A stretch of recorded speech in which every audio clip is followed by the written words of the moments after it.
My wife has been peeking at me from around corners and behind furniture. It's gone from weird to terrifying. 2 months ago, I was rushing to work with my coffee when I saw her. Lynn was peeking at me from around the corner, just her eyes and a strand of dark hair showing. I nearly spilled my drink.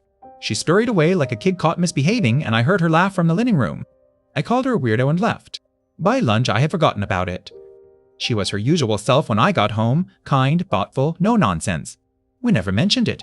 3 nights later, I woke up thirsty. I was standing at the kitchen island with a jug of orange juice when I felt eyes on me. I looked down at the floor and saw her face.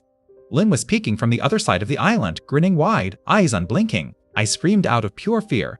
At the sound, she scuttled backward on all fours, hands and feet flapping the tile as she hurried away. I stood there frozen, wondering what possessed her.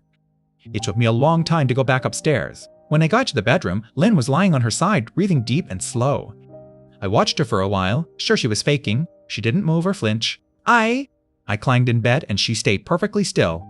I almost convinced myself I had dreamed it. The next morning, I handed her coffee and asked her casually about last night. She frowned like she had no idea what I was talking about. I pointed to the spot where she had been peeking. She looked, then burst out laughing, so hard I couldn't help but laugh too. She wrapped her arms around me and said I'd creep her out all the time, so we were even. I drove to work, still thinking about that grin. The peeking escalated.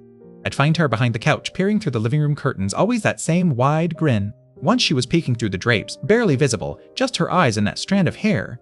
I started feeling watched all the time. Then she got inside her grandmother's old trunk at the foot of our bed. I only noticed because the old hinges creaked. The lid was propped just enough to show half her face, grinning like an excited toddler. I just stared, speechless. I finally asked her why she was doing this. She didn't answer. She just slowly closed the lid, shutting herself inside. I walked away feeling deeply disturbed. I told myself it made her happy and she'd tire of it soon. For 2 weeks, nothing. No peeking, no grinning. I started to relax. I thought the game was finally over. But then I caught her again, just out of sight, peeking from behind a door frame. She was smiling, but her eyes looked different. I realized this wasn't a prank. She wasn't trying to be funny. She was trying to tell me something, but she couldn't say it out loud. The next day, I found a handwritten note tucked under my pillow. It said, "I'm scared too, but I can't stop. Help me." I confronted her that evening.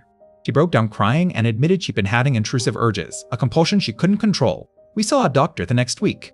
She was diagnosed with a rare anxiety disorder manifesting as repetitive, ritualistic behaviors. The peeking wasn't about scaring me. It was her way of grounding herself when her mind spiraled. She was reaching for me, not hiding from me.